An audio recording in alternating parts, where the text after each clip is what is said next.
Boa noite, meus amigos. Estamos aqui novamente dando sequência ao nosso programa de lives sobre temas diversos do universo de Garden Center. O tema de hoje é: onde posso achar fornecedores que façam a diferença no meu negócio? Ok?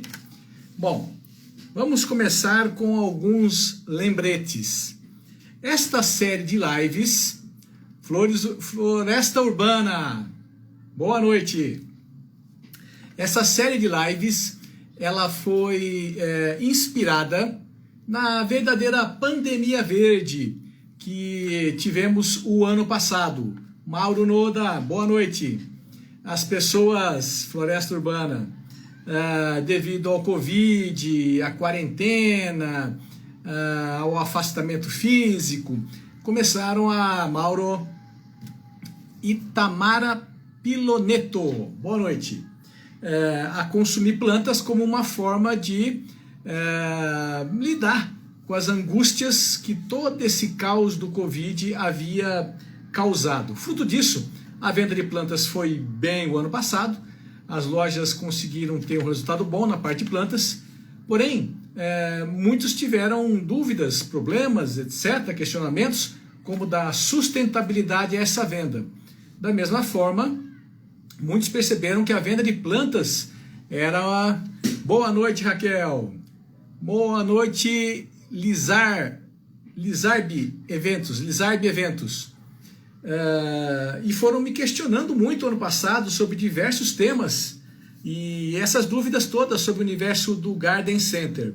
Então eu peguei tudo isso e transformei numa série de lives, todas voltadas para o segmento de Garden Center. São 14 lives, toda semana tem 2, sempre às segundas e quartas-feiras, às 19h30, aqui no Instagram Augusto Ack.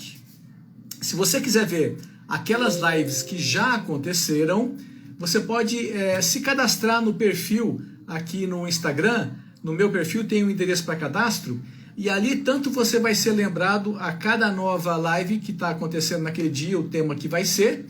Boa noite, Cristiane, que bom tê-la novamente com a gente. Boa noite, Flor de Lara Boutique. E também temos alguns brindes que a gente vai distribuindo a cada live. Quando você se cadastra nesse link que está aqui no perfil do Instagram, automaticamente você ganha esses brindes. Um deles, o primeiro deles, que eu acho muito interessante, é um e-book chamado 7 erros no layout de um Garden Center. Isso influencia muito a sua venda, gente, porque as pessoas são realmente cada vez mais apaixonadas por plantas. Mas, discutimos isso já em lives anteriores, diversos canais vendem plantas, supermercados, viveiros, compra direta com produtores.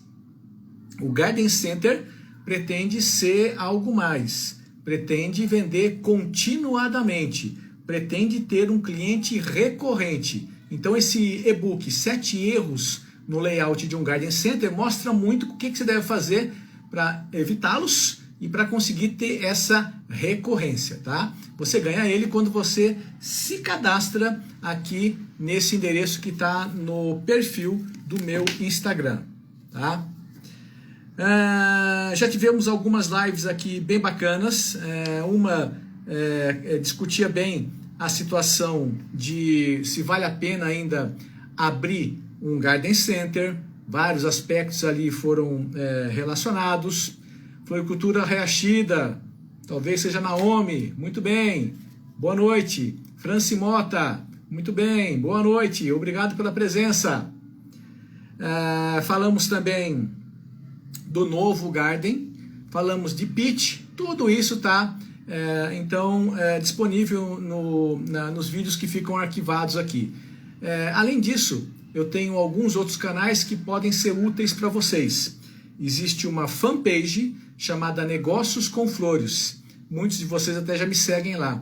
Ali eu coloco conteúdos rápidos, muitos deles voltados sobre como fidelizar e como gerar conteúdo relevante para o seu público-alvo. Existe um outro endereço também bem bacana, que é o blog www.negocioscomflores.com.br. Ali também são conteúdos para o mercado de flores e plantas, contudo, são conteúdos mais aprofundados, tá? Anderson, acho que é Anderson da Zanata. Opa, o pessoal das estufas está aqui com a gente. Elemento importantíssimo no universo dos Garden Center, gente. Vocês sabem que eu trabalho com plano de negócios para gardens.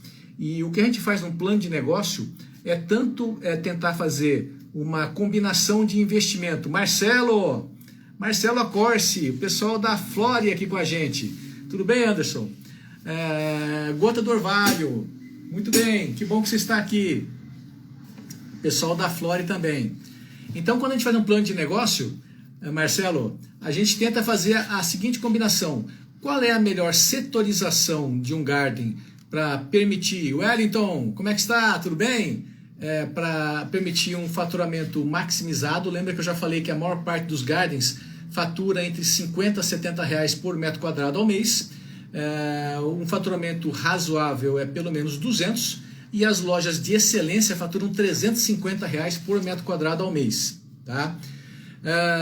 Se você não fizer uma boa setorização, ei Bel, tudo bem? Santa Catarina presente, você não vai conseguir chegar nesse valor. Outro aspecto importante é a melhor combinação do investimento, e por isso que eu estava falando da Zanata e das indústrias de estufa.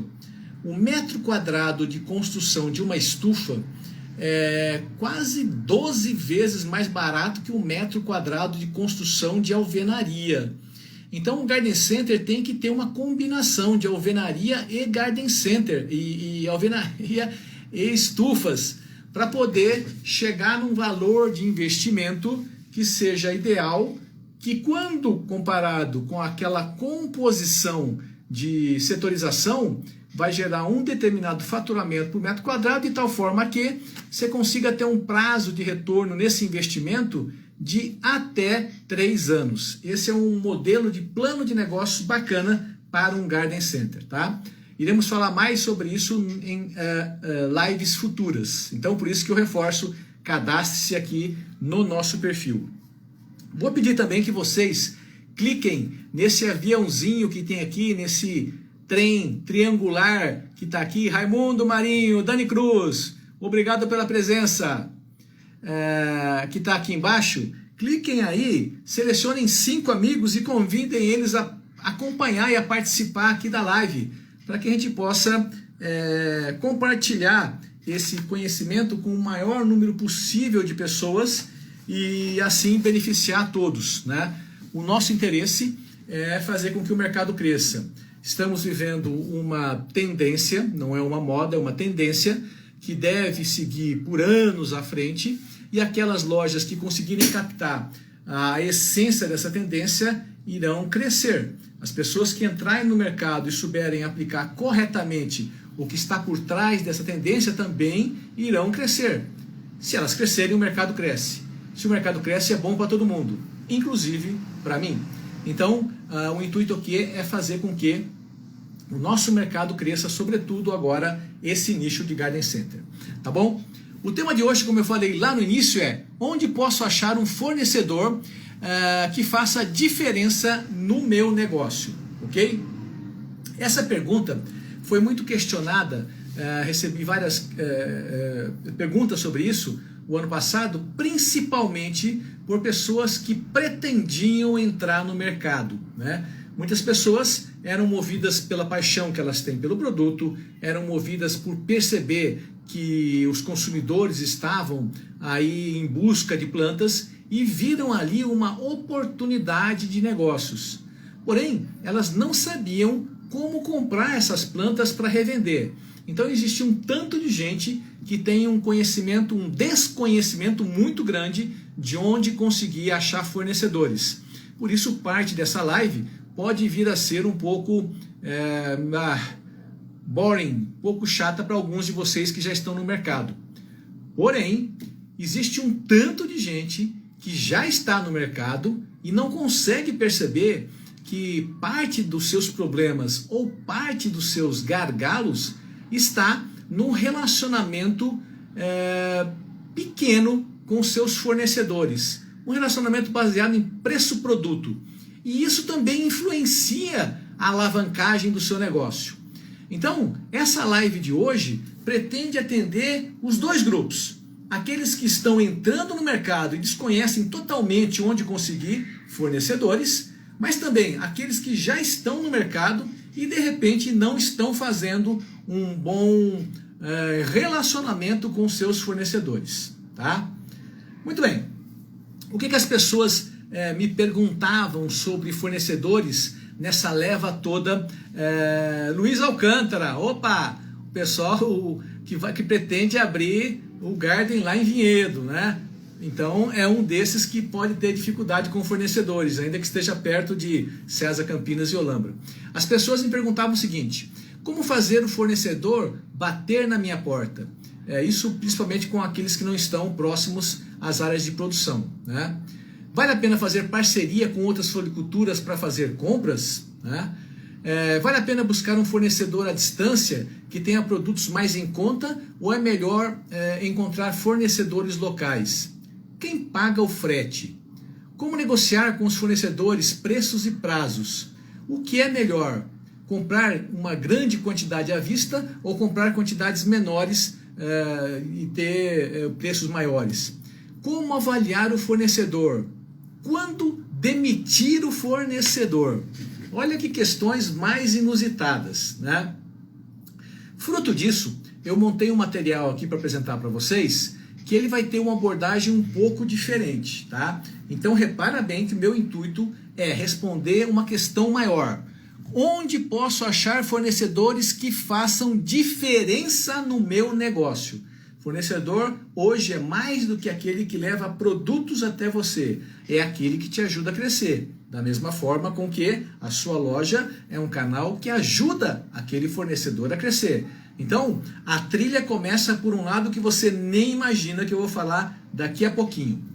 Só para poder passar rapidamente nessas perguntas que foram colocadas aqui que eu elenquei, eu vou dar respostas rápidas para depois ir me aprofundando, tá? Então, a primeira pergunta que foi colocada em dúvidas que eu recebi durante o ano passado é: como fazer o fornecedor bater na sua porta? Difícil que isso vai acontecer. Ei, Nici, tudo bem? Quando você estiver ainda na fase de prospecção, plano de negócio e talvez até abrindo a loja. É óbvio, né? No primeiro momento você vai ter que ir atrás do fornecedor. Faz parte do seu trabalho de campo e pesquisa sair do seu local onde você mora e ir até onde os fornecedores estão, né? Principalmente a região ali de Campinas, que tem Olambra, tem Campinas propriamente. O povo de Atibaia, que produz muito, já vende ali entre Campinas e Olambra. Existe uma região também ali na estrada que liga Piracicaba a Limeira, que também tem muita oferta. Esse é um núcleo forte. Lá em São Paulo, César São Paulo ainda é representativo, né? A gente tem a SP Flores, que fica em Mogi das Cruzes, também um local bem representativo. Fora de São Paulo tem muita produção pulverizada, né? Temos ainda como núcleos importantes o Sebrae no Distrito Federal, em Brasília, o Sebrae em Curitiba. Rapaz, que Sebrae? O Ceasa em Brasília, o Ceasa em Curitiba, o Ceasa em Porto Alegre, a região de Joinville, em Santa Catarina, a região de Barbacena, aqui em Minas Gerais. Então, você não vai precisar andar em todos os lugares, né? Mas você vai ter que passar por alguns deles. E nessa passagem, você vai acabar cadastrando e contatando fornecedores, né? Esse vai ser o seu primeiro mix de fornecedores. Recebi a informação de que esse ano não haverá Hortitec. Hortitec era e é ainda a principal feira que reúne tudo sobre insumos para produtores e também o pessoal de estufas e produtores. Era um canal muito bom para a gente conseguir contatar esses fornecedores. Também imagino que não vai haver em Flor e Garden Fair esse ano. A Outitec sempre acontece em junho, em Flor e Garden Flare em julho, mas esses eventos não acontecerão, né? Então ali vai tirar uma possibilidade legal. BioVerde entrou, Leeds Café Store também entrou, é um pessoal que já tem seguido bastante a gente, obrigado pela presença. Então é um local que sempre tem, vale a visita, né? Então, respondendo essa pergunta, como fazer o fornecedor bater na sua porta, isso provavelmente não acontecerá no primeiro momento, você vai ter que ir atrás. Vale a pena fazer parceria com outras floriculturas para fazer compras? Sim, né? Quando você é pequeno, é preferível você tentar fazer compras coletivas, né? E você vai se diferenciar dessas próprias floriculturas através do seu processo de vendas, né? Mesmo o produto que é comprado conjuntamente, ele pode ser transformado na sua loja. Não são somente as flores de corte, não. Você pode transformar as plantas que chegam na sua loja, tanto trocando os cachepôs, criando cachepôs inusitados ou produzindo quadros verdes, arranjos suculentos e tudo mais. Então, se for possível comprar em parceria, seria uma boa, sim. O difícil é conseguir fazer essas parcerias. Vale a pena buscar um fornecedor à distância ou que tenha produtos mais em conta, ou é melhor encontrar fornecedores locais? Em geral, se você está próximo à região produtora, você está em São Paulo, perto de São Paulo, perto de Campinas, está perto de Curitiba, está perto de Joinville, está em Minas, próximo de Barbacena ou de BH. Quando você está próximo, vale a pena você ir lá até o fornecedor e comprar. Se não for nesses casos, é preferível você comprar de um atacado. Investir num caminhão para ir até Olambra, até Joinville e comprar, não compensa no primeiro momento, porque existe um custo. O preço do produto certamente é menor comprando na fonte, mas o custo de logística, gente, é muito grande. Hoje existem dois elementos aqui que, com a evolução do mercado, vieram a profissionalizar alguns serviços. Um deles é o comissionário. O comissionário é como se fosse tá na mão produtos. Bem-vindo. Comissionário é como se fosse um corretor de bolsa.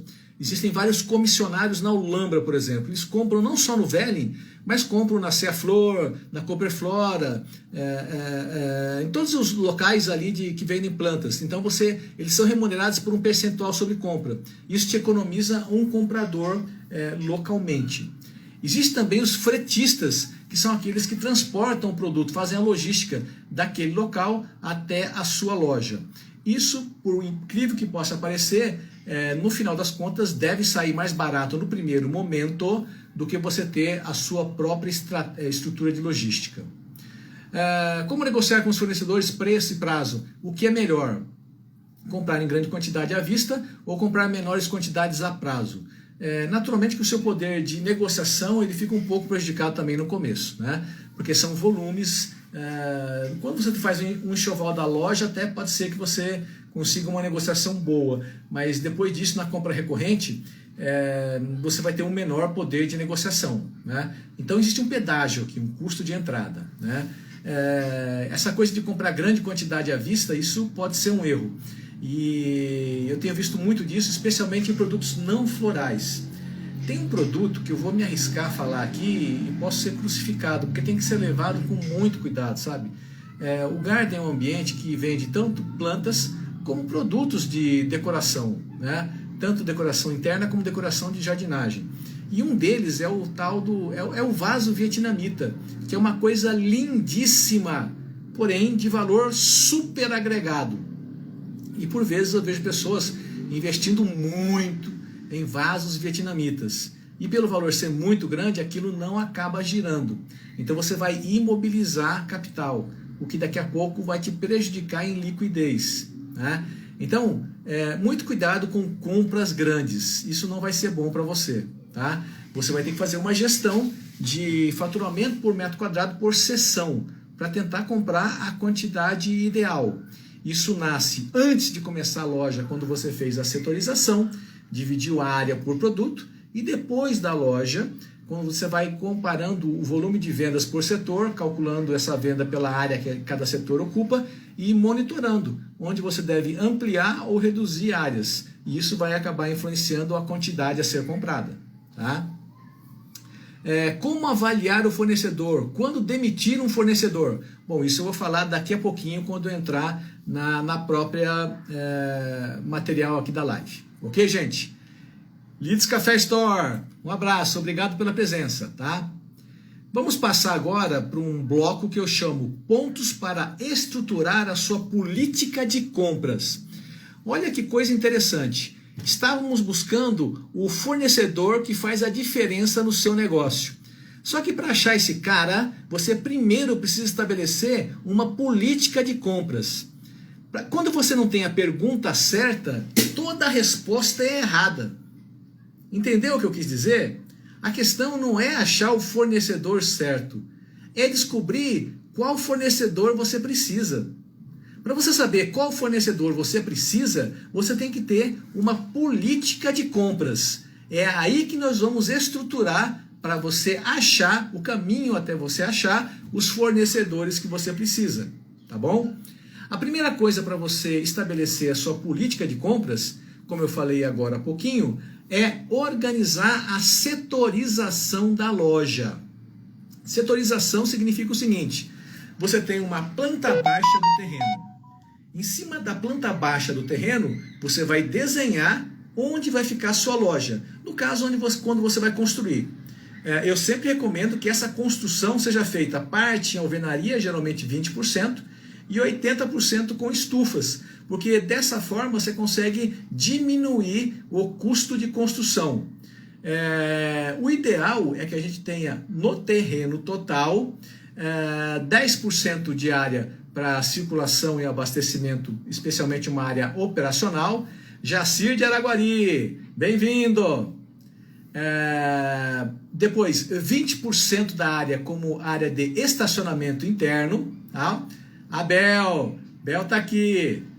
E 80% para a loja. E dentro desses 80% da loja, 20% de alvenaria e 80% de estufas, tá? Muito bem, você desenhou a área da loja, que é essa parte de alvenaria e estufa. Aí você vai dividir essas áreas internas por grupos de produtos. Por exemplo, flor em vaso. Flor em vaso é um grupo de produtos. A gente sempre recomenda que o miolo da loja tenha essa área de flor em vaso, porque a pessoa, quando entra na loja, vê o colorido, isso já causa uma boa impressão. Depois, antigamente a gente tinha um setor que a gente chamava plantas verdes envasadas. Hoje não. Hoje ele chama Urban Jungle. Urban Jungle porque ele vai ter todas essas plantas que sejam variegatas, tal, uma coisa mais bacana, né? Existem diversos setores que seguem. Um setor de decoração do lar. Hoje é muito comum e muito recomendado que se tenha um setor de pet shop, um setor de vasos maiores, um setor de cachepô, um setor de forrações e por aí vai. Então você tem que fazer a setorização da sua loja. Quantos metros quadrados você vai destinar para cada produto? O lance aqui é muito importante que você saiba, quando você faz um plano de negócio, quando você faz o layout de uma loja, quando você faz a planta baixa, na verdade, você está dividindo, quando eu chamo que, por exemplo, 60 metros quadrados vão ser para flor em vaso. Ok, beleza. Isso vai ser útil depois quando é de flor em vaso. Na prática, ali você vai ter 50% com produtos propriamente e 50% com área de circulação nesse setor de flores em vaso. Para cálculo de faturamento metro quadrado, você conta 60 metros quadrados. Mas em termos de gôndolas, de estoque, é só 30 metros quadrados. Ok? Depois que eu setorizei, eu consigo dimensionar qual é o volume de produtos que eu vou ter na loja. Então eu consigo calcular, por exemplo, o enxoval da loja, ou seja, qual é a primeira compra que eu vou ter que fazer para poder encher minha loja. Eu consigo também calcular o investimento em estoques. Eu consigo calcular, por exemplo, o investimento em gôndolas. Olha como é importante a setorização. Depois que a loja for aberta e na medida que o tempo for correndo, é bom que você tenha, todos os produtos naturalmente têm que ter código de barra hoje em dia. Ao passar pelo caixa, lendo aquele código de barra, você faz não só o processo de caixa e recebimento, mas isso deve alimentar um resumo de vendas que vai te dar por setor quanto foi o seu faturamento. Ao final do mês, você vai dividir o faturamento do setor pela área do setor para achar o faturamento por metro quadrado de cada grupo de produtos. Aí o que você vai fazer é alterando a área daquele setor. Tá? Então você tem que mirar tanto o faturamento por metro quadrado geral da loja. Você deve buscar desesperadamente. Fenoglade, ei professor Nereu, boa noite. Você deve buscar desesperadamente R$200 por metro quadrado de faturamento ao mês em um Garden Center e depois olhar o faturamento quadrado por setor da loja, para fazer com que essa combinação te ajude a chegar nesses R$200. Tá? Ao longo do tempo, muitas pessoas, e é o recomendado, vão adaptando essa setorização espetacular para poder... aliás, esse é um erro, desculpe. Muitas pessoas vão mudando a setorização da loja para se adaptar aos fornecedores que tem. Isso é um absurdo.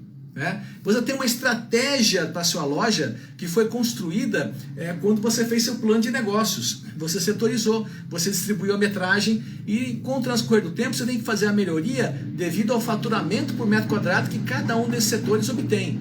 E não porque você tem dificuldade em comprar o produto. Bom, como eu estou comprando muito só desse fornecedor aqui e ele tem só esse produto aqui, eu vou aumentar a área desse produto na minha loja. Não, gente, não faça isso. O seu faturamento por metro quadrado é rei. Então, não guie a sua loja pelo fornecedor que você consegue. Tá? Esse conceito é muito importante, é um erro fatal das lojas. Tá? Obrigado, Jacir. Aprendendo muito nas nossas lives. Obrigado. Faça com que o fornecedor seja um diferencial para o seu negócio. E esse fornecedor tem que estar alinhado com a sua estratégia de marketing, que é representada pela sua setorização da loja. Não mude a sua setorização só porque você só consegue ter fornecedor A, B ou C. Ou porque você está estocado de produto que você comprou demais, que alguém fez muito barato para você. Isso é dar um tiro no pé. Tá? Então esse conceito é muito importante. Tá? Ok. Gestão então de faturamento por metro quadrado. Joyce Dutra, obrigado por estar presente também. Ricardo, obrigado por estar presente. Toda loja tem áreas frias e áreas quentes. O que são áreas frias e áreas quentes? Áreas frias são aquelas que têm menor visitação ou menor faturamento por metro quadrado. Áreas quentes são aquelas que têm ou mais visitação ou mais faturamento por metro quadrado. É muito importante saber que quando você faz a setorização de uma loja, nem tudo que está na loja é área de vendas. Nós também temos pontos dentro da loja que são pontos de entretenimento.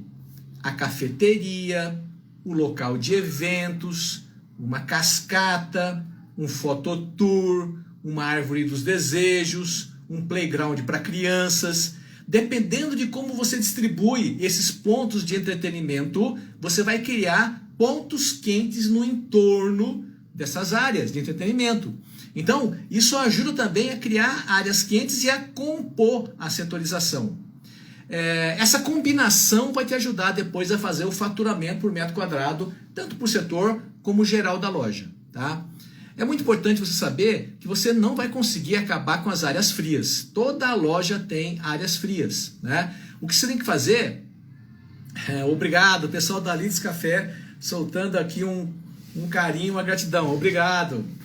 O que você tem que fazer é tentar minimizar as áreas frias. Então não se iluda, você não vai acabar com área fria. Né? Mas você tem que olhar o total. O seu faturamento por metro quadrado tem que ser acima de R$200 por mês. Então faça com que a combinação, a gestão de áreas quentes, áreas frias, que tem muito a ver, primeiro, com o tamanho de cada segmento, que você vai controlar pelo faturamento por metro quadrado por setor, e pela distribuição física que você faz dessas áreas em relação àqueles pontos de entretenimento, você vai com certeza, com essa equação, chegar num faturamento por metro quadrado adequado. Tá? Você deve usar esses indicadores que você faz de faturamento por metro quadrado como uma pauta para discutir com o seu fornecedor. Olha que coisa bacana. Meu amigo fornecedor, a minha meta é faturar R$200 por metro quadrado ao mês. No setor de plantas verdes envasadas, eu estou faturando hoje R$70 por metro quadrado ao mês. O que eu preciso fazer? Você tem alguma ideia? Me ajuda a pensar o que eu posso fazer para aumentar esse faturamento por metro quadrado. Então já tem que ficar claro que, como é faturamento por metro quadrado, não é simplesmente colocar mais produto, porque isso é o avesso.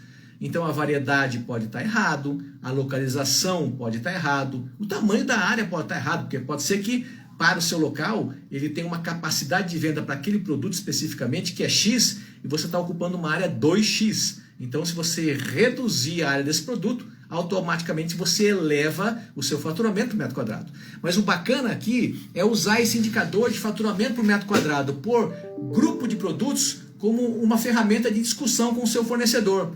Isso já vai te dar uma dica de qual fornecedor vale a pena e qual não vale. Aquele que se interessar pelo seu problema é um cara que vale a pena seguir em frente.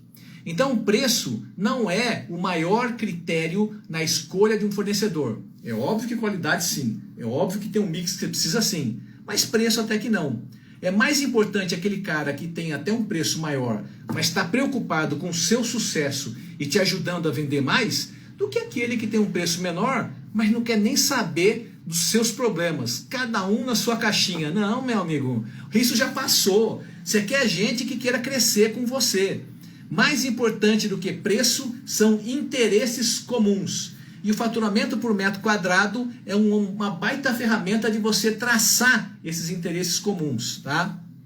Isso naturalmente que também vai influenciar a área de cada setor, como eu já falei, e quando você faz essa discussão com o seu fornecedor, você já pode criar até uma primeira visão de ações promocionais. Opa, ele pode fazer uma ação num final de semana, trazendo alguém lá da produção para dar dicas sobre manutenção daquele produto.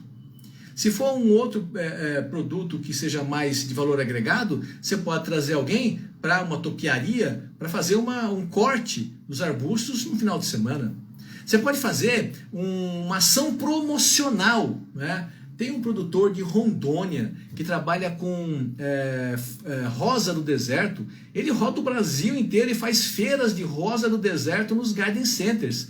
É uma ação tão bacana, gente. Então o produtor é interessado em ajudar o varejo a vender. Esse mesmo modelo tem que ser construído com o seu fornecedor ideal. Então o que a gente diz é que você, no começo de cada ano, faça uma reunião com seus principais fornecedores, se você já tiver loja, e trace uma visão maior para o ano. Essa visão maior mostra quanto foi o seu faturamento por metro quadrado na seção onde aquele fornecedor está inserido, não precisa abrir números específicos, né, de produto, venda por produto, visualizar ações promocionais ao longo do ano, traçar metas e objetivos de faturamento, de público, ou outra coisa como essa, né? E alinhar com o fornecedor em onde eles estarão atuando juntos. Depois estabelecer reuniões periódicas, no mínimo trimestrais, para atualizar esse plano. Se você constrói um plano de médio prazo, você cria uma visão comum entre as partes, o fornecedor e você. Você cria interesse comum. É a sombra de futuro que cria a parceria. A Anice está falando aqui que fez workshops de adubação, adubos e pragas, e conseguiu dobrar o faturamento do setor de adubos. É lógico. Se você educa o seu cliente, você favorece o consumo. E para fazer esse workshop, é um tapinha para que você conseguir o apoio do fornecedor, né? Existe um fornecedor que eu vou citar aqui na frente, que é a Nutriplan, que trabalha muito com essa parte de adubos defensivos, inclusive vasos plásticos. É uma empresa muito aberta a fazer essas parcerias. Eu recomendo muito que vocês contatem a Nutriplan. Ela pode ajudar muito nesse trabalho, nesse caso de workshop de adubação, né? Então, essa questão de sombra de futuro é outro tema que eu queria falar para vocês. Se você for comprar, antigamente era muito comum isso, nunca confie no... Era antigamente, gente, é um ditado geral, tá? Nunca confie nem no vendedor de cavalo, nem no vendedor de carro, né? Porque numa negociação de cavalo ou de carro, um dos dois vai sair enganado. Era uma frase que se tinha, né? Eu sou do interior e isso se falava muito lá, né? Por que se dizia isso? Por trás dessa sabedoria popular tem um significado. Quando vai haver uma transação única e quando eu espero nunca mais te ver na vida, tudo que eu quero é tirar vantagem aqui, tá? as pessoas só vão tentar uma negociação ganha-ganha quando elas têm uma sombra de futuro. Então, se você procura o seu fornecedor no começo do ano, estabelece uma visão maior e uma macro agenda. E se depois você cria esses sprints trimestrais para detalhar mais esse plano maior, você cria uma sombra de futuro com o seu fornecedor. Aquele que não estiver interessado nisso, não tem problema nenhum, segue a vida dele, né? Você tem que achar fornecedores que estejam interessados nisso. E esses fornecedores, tanto são aqueles das regiões tradicionais, como os fornecedores locais também.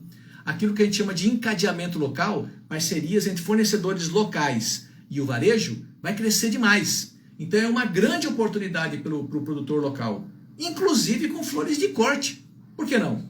O Garden Center também pode vender flores de corte, mas no modelo diferente. É óbvio que o risco de venda num Garden Center, que geralmente não está num ponto comercial centralizado, é maior para flores de corte, né? Mas você pode fazer uma parceria com um produtor de flores de corte, isso seria muito bom em regiões, em mercados regionais, onde ele coloca o display de flores de corte dentro da sua loja. E você é remunerado por um percentual de vendas, para que você não tenha que investir numa câmara fria, por exemplo. Você não precisa ter flor de corte todo dia. Ele coloca flores de corte lá na sexta, sábado e domingo.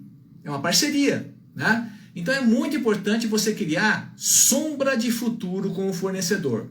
Sombra de futuro reforça esse sentido de parceria e faz cada uma das partes estarem preocupadas em ter visões mais criativas e numa negociação ganha-ganha, tá? Isso vai fazer os dois crescerem, ok?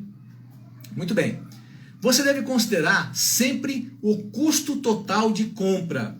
Esse é um item muito importante que eu trabalho quando faço os planos de negócio, porque a primeira visão da pessoa é ter recebido algum número de venda. Rapaz, o supermercado compra por tanto lá na Holambra. Rapaz, lá no leilão estão jogando fora esse produto. Eu tenho que desesperadamente ir lá na Holambra comprar. Meu negócio só sobrevive se eu conseguir comprar na Holambra, porque aqui o produto está chegando 7 vezes mais caro que isso. Para. É óbvio que comprar bem faz parte do seu negócio, mas isso não esgota o assunto, tá? Então, você deve considerar o custo total de compra. Custo total de compra tem a ver com, quando você compra na Holambra, por exemplo, existe o preço médio. Pode ser que num dia deu barato, mas a oferta é diária. Pode ser que no dia que você foi comprar, estava caro, aí você se lascou. Se você compra com um comprador profissional, porque ele é um comissionário, ou se você já é grande o suficiente para comprar várias vezes por semana, você vai ter um preço médio de compra melhor. E aí você vai ser mais competitivo. Se você não pode ter essa compra e várias vezes por semana comprar, é preferível comprar isso com alguém que é profissional, tá? Então o preço médio já vai afetar o seu custo total de aquisição. Depois, ter o caminhão e ir até a Holambra tem que ter uma escala de volume de produtos que justifique aquilo. Então existe o custo de manutenção, pneu, manutenção de motor, essas coisas, seguro de caminhão, tem o salário do motorista, tem multa, um dia funde o motor, tem seguro. O custo da quilometragem de um caminhão é caro, não é barato. Então isso também teria que ser computado no custo total de compra. Então, não se iluda somente com o preço Holambra, tá? Porque esse preço ele esconde muitas outras coisas, tá? O maior fator de competitividade de um negócio está no seu conhecimento sobre o cliente. Quem conhece mais sobre o cliente vai ganhar o jogo. Porque conhecendo mais sobre o cliente, eu consigo argumentar melhor, eu consigo agregar mais valor, eu consigo mudar a setorização da minha loja, eu consigo criar mais pontos de entretenimento, eu consigo mudar o mix de produtos. Então se concentre no cliente. Quem tem o cliente tem o mercado. E lógico, você não vai rasgar dinheiro, mas faça parceria com o seu fornecedor nos moldes do que eu estou falando. Mas olhe sempre essa questão do custo de aquisição. Isso vai te ajudar então a definir o melhor modelo que você precisa. Dentro desse custo, vale a pena também você considerar a possibilidade de fazer um pool de compras, né? É um terceiro modelo. Ir até a fonte de produtos é comprar de um fornecedor, de um atacadista, por exemplo, ou de um produtor que passa na sua loja é outro. Mesmo contratar os serviços de um comissionário, mas um fretista seria um terceiro, ou fazer um pool de compras para ratear o custo logístico e o custo do comissionário é outro. Tem ainda o encadeamento com o fornecedor local. Olha só, tem 5 modelos. Compra direto, vou citar o Lambra, mas pode ser em qualquer Joinville, qualquer centro de produção. Compra direta, compra de um atacado ou produtor na loja, ter o comissionário, fazer o pool, ou fazer esse plano com os produtores locais e fazer um encadeamento. 5 modelos de aquisição. Você tem que comparar então o custo total, não olhe somente o custo de um produto individualmente. Uma questão de referência que você pode ter para te orientar no valor de compra é olhar o preço praticado pela concorrência. Eu não sei quanto foi que ele pagou, lógico que você não sabe, mas você pode ter uma ideia, tá? Então, se você pegar o preço do seu concorrente e dividir por 2 ou multiplica por 0,5, o preço de compra dele vai estar entre 0,5 e 0,6, tá? Essa é a sua referência para poder buscar a compra daquele produto, tá?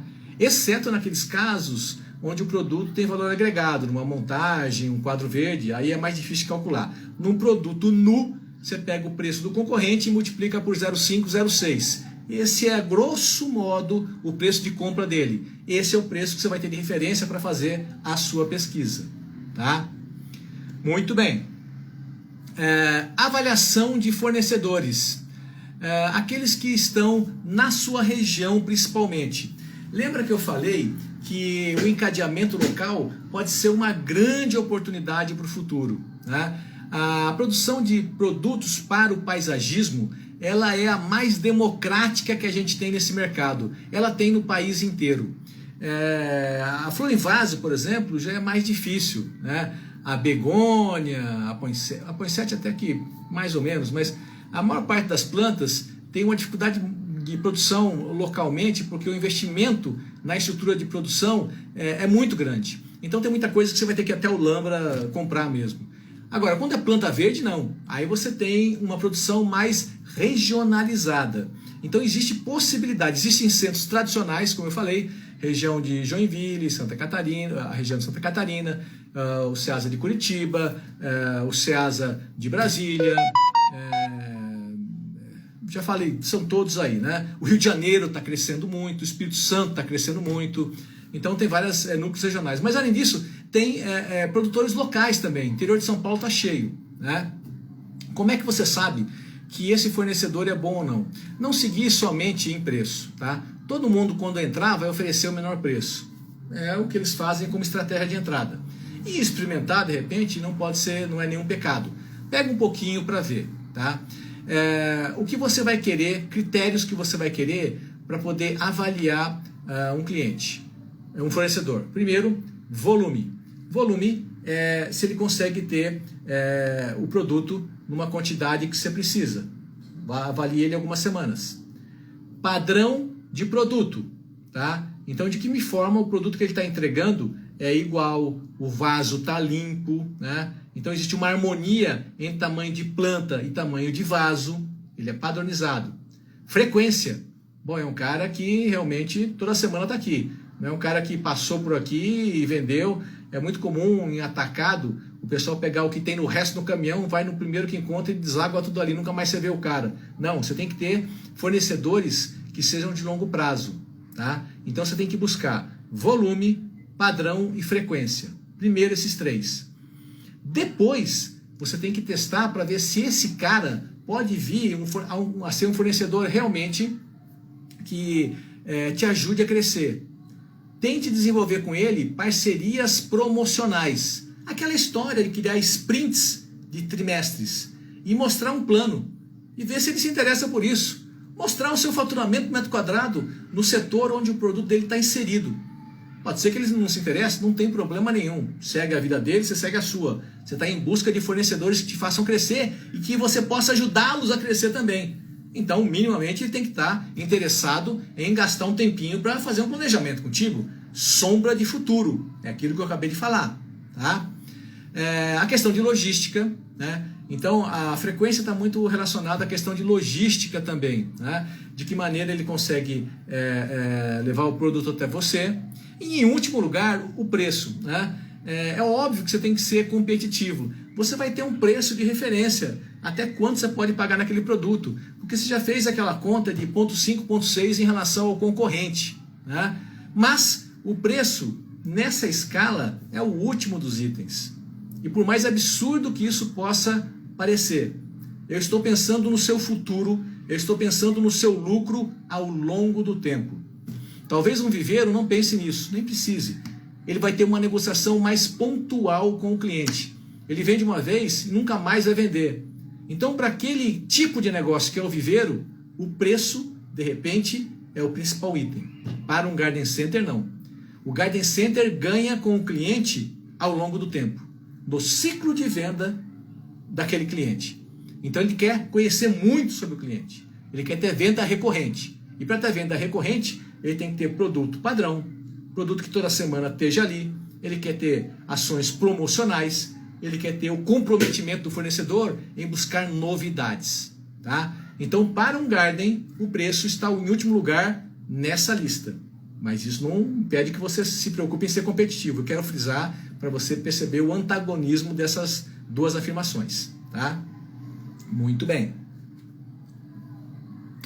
Avaliação de padrão de produto. Repara que o tema da live era como conseguir um fornecedor que ajude o meu negócio a ter sucesso. E olha como esse tema é amplo, meus amigos. Ele envolve muita coisa. Ele tem que estar associado, sobretudo, à sua estratégia de marketing. Não deixe ser levado pelo que o fornecedor tem. Você não está pedindo esmola. Faça com que você tenha fornecedores que se justifiquem. E isso tem que estar abaixo do seu plano de marketing. E tem que estar alinhado com a sua estratégia de relacionamento com o fornecedor. Tá? Dentro disso tudo, você tem que ter, então, uma boa noção de padrão de produto. Prefira sempre contratar alguém com experiência de mercado em flores para trabalhar nas compras. É desejável que você saiba sobre flores e plantas. Mas se você não soubesse estar no mercado, essa não é a competência essencial. A competência essencial é aprender a aprender. A competência essencial é jogo de cintura em varejo. A competência essencial é ânsia de conhecer mais sobre o cliente. Conhecer sobre o produto é necessário, mas você pode contratar essa competência. Tá? Então tem alguém, se você souber, beleza. Se você não souber, contrate alguém só para compras. Não vá querer abrir uma loja, fazer o administrativo, cuidar da loja e vou comprar também para economizar. Isso pode ser um erro gravíssimo. Compra é primordial num garden center. Tem uma pessoa só para isso. Padrão está ligado à uniformidade do lote. Uniformidade do lote é o volume de produtos que você está recebendo. Não pode ter um grandinho, um pequenininho. Não pode ter um redondo e um espetado. Né? Você tem que ter um padrão, porque as pessoas gostam do padrão na hora de escolher o produto. O Garden, ele é um ponto de venda de autoatendimento assistido. Então você tem que vendedores aqui e acolá para orientar, mas em grande parte é o cliente que está mexendo. Se tiver produtos lá que são despadronizados, aquilo vira uma zona, porque o cara fica mexendo em tudo, logo vai ficar um monte de produtos que você vai ter de perda. Então, quanto mais padronizado, melhor. Quanto mais organização da gôndola, melhor. Os consumidores, eles fogem de gôndolas vazias, buraco de gôndola, gôndola atrapalhada, que é o próprio consumidor que causa. Então, o vendedor de garden tem que estar preocupado em sempre deixar as coisas bonitas na parte de exposição. E na hora da compra, tudo começa com lotes que sejam padronizados. Tá? Ricardo! Opa, Ricardo! Santo Antônio de Posse presente! Um abraço! Também temos que observar uma proporcionalidade entre a planta e o vaso. Tá? existe uma proporcionalidade ideal. Em geral, algo em torno de 2/3 para a planta e 1/3 para o vaso. Tá? Se a planta for muito maior que isso, vai ficar mal, porque aquele vaso vai cair. Tá? Obrigado, professor. Se a planta for muito menor do que isso, vai ficar ruim, porque a planta vai parecer um ser humano com a cabeça minúscula. Ninguém compra, não dá vontade de comprar. Então existe essa proporcionalidade, 2/3, 1/3. Tá? Preste atenção também na formação da planta. Né? Então você está procurando plantas que transmitam, iluminem o ambiente. Né? Então plantas tortas, plantas com verde amarelado, você não vai querer. Plantas com galhos, você quer uma coisa que seja visualmente bacana. Limpeza do vaso. Muita atenção para isso. Você não vai querer ficar limpando vaso por vaso do fornecedor, você não tem tempo para isso. Né? Então exija vasos limpos. Na maior parte dos casos, exija produtos que já venham com código de barra. Porque tudo que você não quer na vida tem que ficar emitindo etiqueta para colocar no produto. Você tem que trabalhar. Quando chega no caixa, gente, produto não cadastrado é uma loucura. Isso mata o seu negócio, porque a fila cresce e vira um problemão. Tudo que está na loja tem que ter código de barra, para você ter agilidade lá no caixa. Né? Então é muito importante na hora da compra você já estabelecer isso com o seu fornecedor. Tá? E outra coisa desejável é a atratividade do conjunto. Oi, Felipe, representante da Nutriplan, tá aqui, ó. Acabei de citar a Nutriplan, dizendo que uma das ações que a gente cria para ter atratividade na loja é fazer eventos. E aí a Nice colocou que ela fez um evento sobre adubação e substratos que dobrou a venda na loja dela. E eu disse que esses eventos deveriam ser tratados e estimulados com fornecedores, e a Nutriplan é um fornecedor que é muito interessado em fazer esse tipo de parceria com os Garden Centers. Uma baita oportunidade. Né? Tá aqui o Felipe, então, também seguindo a nossa live. Atratividade do conjunto, eu digo porque muitos fornecedores têm investido muito em embalagens, em apliques. Isso é bem legal. Né? Lembra que eu falei algumas lives atrás, que olha a Anice aqui, que foi quem fez lá o workshop. Tá? Eu falei o seguinte, a maior parte das lojas de plantas, né? Anne, tá aqui de novo, obrigado por estar presente. Felipe, estão gostando, muito obrigado. Vai clicando no coraçãozinho aí, gente, que isso ajuda a difundir a live. Vai criando no aviãozinho. As pessoas depois podem vir até aqui o Instagram e acompanhar essa live desde o início. Né? Muito bem. Rapaz, é a atratividade do conjunto. Né? Então as pessoas estão investindo cada vez mais em apliques. Eu ia falar o seguinte, o mais comum de uma loja de plantas, de um viveiro, se você vai amanhã numa loja qualquer, eu aposto para você que no dia 31 de dezembro ela vai estar com os mesmos produtos. Isso mata, tá?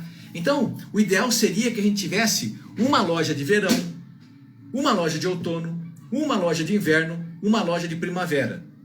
Não é que você vai mudar todos os produtos, não. O que você pode fazer é mudar o layout da loja aqui e acolá. Você pode mudar a comunicação visual da loja. E de repente o mesmo produto pode ser vendido com uma embalagem diferente. Tudo isso cria estímulo ao impulso. Né? Isso acontece porque você convenceu o seu fornecedor que existia uma meta de vendas e ele investiu nessa embalagem. Isso acontece porque você convenceu lá o pessoal da Nutriplan a fazer um workshop sobre adubos defensivos aí na loja. Isso criou eventos e fez você vender. Né? Então, essa sombra de futuro com o fornecedor pretende causar isso. Ações e iniciativas que ajudem você a vender mais e a ele vender mais também. Tá? Então, essa questão do padrão do produto é muito importante para você conhecer e é muito importante para você usar como base, não só para selecionar fornecedores, você não precisa ter os melhores fornecedores do mundo. Você também não precisa que todos os seus fornecedores sejam bons, mas você vai firmar parceria com aqueles que estejam interessados em tudo isso que eu estou falando. Com esse você vai crescer. No outro é pau, pau, queijo, queijo. Preço, preço, preço, preço. Enquanto te interessar o produto. Muito bem. A viabilização, então, da solução logística passa por diversos fatores, entre eles, já falei, compra com terceiros, existem esses custos indiretos, você pode trabalhar com um comissionário em geral está cobrando, imagino, na faixa de 10% sobre o valor da compra, tá? Mas acreditem, em muitos casos, quando você tem volume pequeno, quando você está entrando no mercado, isso vale a pena, porque o custo logístico é muito grande, mas cada um tem que fazer a sua conta, tá? O investimento em veículo de carga, ele próprio tem que ter, ele dá a sensação de independência, mas tem que ter um volume bem significativo para valer a pena, tá? É muito importante também a gente, quando faz lá a setorização, nunca confundir faturamento por metro quadrado, que é o que a gente quer, por estoque por metro quadrado, que é um critério que desorienta a loja, tá? A maior parte das lojas tem um faturamento por metro quadrado baixo, porque ele tem um alto estoque por metro quadrado. Isso prejudica a sua setorização, isso reduz o seu espaçamento ideal de vendas e reduz o espaço de circulação. Uma loja tem que ter de 50% e olha lá, 60% de gôndolas de produtos, 40%, talvez 50% de área de circulação. Não faça compras enormes para poder socar porque o produto está bom, exceto se for uma feira de produtos ou coisa assim, né? Mas não seguir por ofertas de preço para super estocar a sua loja. Isso é um grande erro, né? Principais polos de compra. Isso mais voltado para aquele cara que está pensando em entrar no mercado agora ou é novo de mercado, né? Como eu falei, os fornecedores em geral não vão bater na sua porta quando você está entrando no mercado, né? Os principais polos que você deveria visitar, cadastrar os fornecedores, é a região de Olambra, que tem o Velling, tem a Cooperflora, tem o Ceaflor, tem o CNP, tem a Associação de Produtores, né? Ali tem muita planta verde envasada, tem muita flor em vaso, né? Depois, no Ceaflor você encontra muito paisagismo, né? No CNP também tem paisagismo e na Gran Flora, que também ali tem paisagismo. Paisagismo também se encontra na Estrada de Limeira e Piracicaba, né? Em Joinville e Santa Catarina como um todo tem muito paisagismo e arbustivas e plantas verdes envasadas. Curitiba também tem a questão de paisagismo, mas especialmente a parte de forrações, muito forte em Curitiba. Dona Eusébia, a parte de paisagismo e plantas verdes. Brasília, eu tenho visto muita flor de corte, eu tenho visto também o crescimento do setor de plantas verdes envasadas, a questão de plantas tropicais, né, também está crescendo muito. Rio de Janeiro está crescendo também na parte de plantas verdes envasadas e flor de corte. Espírito Santo também tem muita coisa na parte de flores de corte e na parte de plantas de paisagismo. E, afora isso, o paisagismo em si, ele é muito democrático, como eu falei, a produção está microespalhada pelo Brasil inteiro, tá? O que a gente quer nessa produção é que ela tenha qualidade, e para isso ela tem que ter volume, padrão e frequência. E, quando possível, parceria e valor do produto, tá? Então esses são os núcleos de produção. Não é difícil de encontrar. E isso eu estou apontando para a questão de plantas naturalmente, né? Para a questão dos produtos não florais, como decoração do jardim, decoração da casa, você tem alguns fornecedores já tradicionais, né? Vasos, tem muitos, Tramontina na parte de ferramentas, a cidade de Pedreira na parte de decoração da casa. O que eu falo é que vale muito a pena você visitar grandes gardens. O SP Sul Garden, que em termos de área construída deve ser o maior do Brasil, fica na Avenida Bandeirantes, um pouco acima do aeroporto de Congonhas, tem tudo que você imaginar na vida de produto para vender. Ali você pode dar uma andada e ver pelo nome do fornecedor onde você pode achar o produto. Então visitar outros gardens também pode ser uma oportunidade. Vale reforçar também a questão do encadeamento local, que pode ser feito no Rio de Janeiro, Espírito Santo, Rio Grande do Sul, Santa Catarina, Paraná, Distrito Federal, Bahia. Visitar o fornecedor, como já falei, convidar o fornecedor para visitar a sua loja. Nesse caso, vale muito a pena você fazer um pitch do seu negócio. Na live de segunda-feira eu ensinei a fazer um pitch. Aquele material é excelente para conseguir parcerias. Detalhar o plano promocional do ano, aquele sprint. Né? Mostrar como o fornecedor pode participar, fixar metas e compromissos e fazer reuniões de avaliação. Enfim, crescer juntos. Meus amigos, eu vou pegar e deixar à disposição a cópia dessa palestra para quem se cadastrar. Aqui no perfil do Instagram tem um link para você se cadastrar. Eu vou deixar essa palestra para você consultar e poder verificar o seu plano de ação, caso você esteja entrando no mercado ou caso você já esteja, mas queira melhorar a sua relação com o fornecedor. Esse vídeo também vai ficar disponível aqui no IGTV, tá? Avisem seus amigos. Próxima live, segunda-feira que vem. Semana que vem tem segunda e quarta novamente, tá? Tá estourando o horário. Obrigado pela sua presença, gente. Obrigado pela presença de todos aqui.